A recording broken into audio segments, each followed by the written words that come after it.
What did you come up with as to the purpose of observing? So to facilitate the teacher's growth through constructive feedback. Okay, fantastic. Okay, so we're all in the business, at least we should be, I'm sorry, I'm not so good at writing this way, to facilitate teacher growth. And so by giving them that feedback, we help them become better practitioners. Excellent, thank you. Anyone else? And just assuring proper teaching and learning. Okay, so oversight? Oversight, yeah, but the emphasis on the learning part. Okay. Proper, effective learning. I think that's what you said. Yes. Yeah? Okay. Anyone else? To ensure student engagement. One more time, I please. focus more on the student Engagement? side. I wrote that as well, but on the student side, that to see how the students are doing in the classroom. Are they Learning. engaged? Are they... Okay. Thank you. I just wrote, just to get a better idea of what's going on in the classroom. I don't Okay. have all the very fancy lingo. Okay. To know what's going on. Oh, God. Yeah?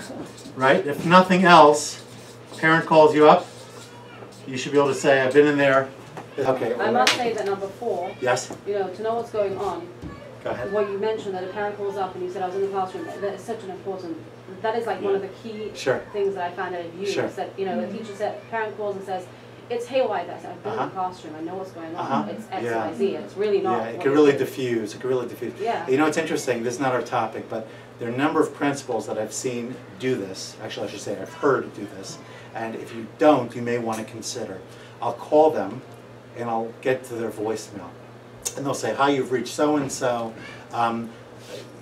If you've reached me during school hours, I'm either in a classroom or engaging with teachers or students, something like this. I will return all calls at 5 o'clock, whatever that looks like. It sounds so, Professional.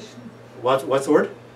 Competent and professional. It sounds very professional, but it sounds like you really know what's most appropriate and what's most important. But the sad news is, so many of us have a hard time really living up to that idea. I'm not saying that these people don't, but many of us have this issue where we're so, I know Rabbi Vlovic mentioned earlier the issue of, can I do it often enough?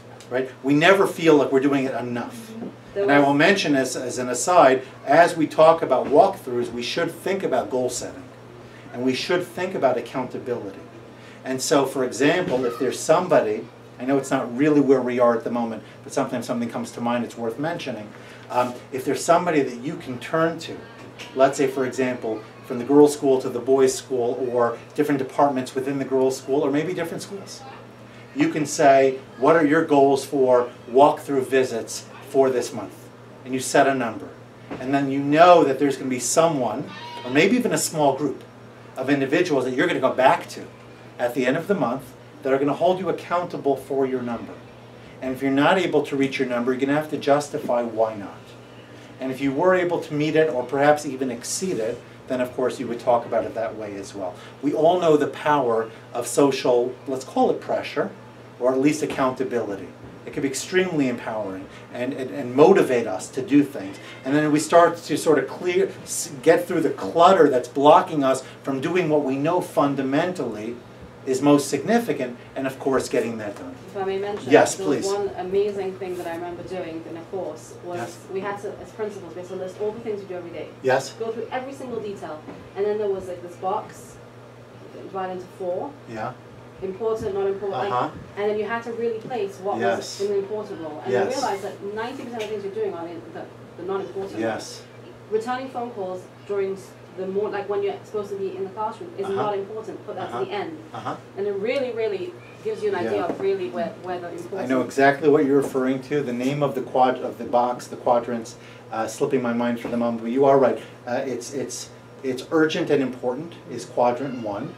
And then you've got urgent, non-important, or important, not urgent, and then of course you've got non-urgent, non-important, which would be, in many cases, returning that phone call, responding to an email, posting something somewhere, taking out your camera, taking pictures. Those are great and can be useful at the appropriate time, but in terms of where things fall into place, being able to prioritize on a daily basis, and of course on a bigger level as well, that's going to be very helpful. Thank you for raising that. That was great.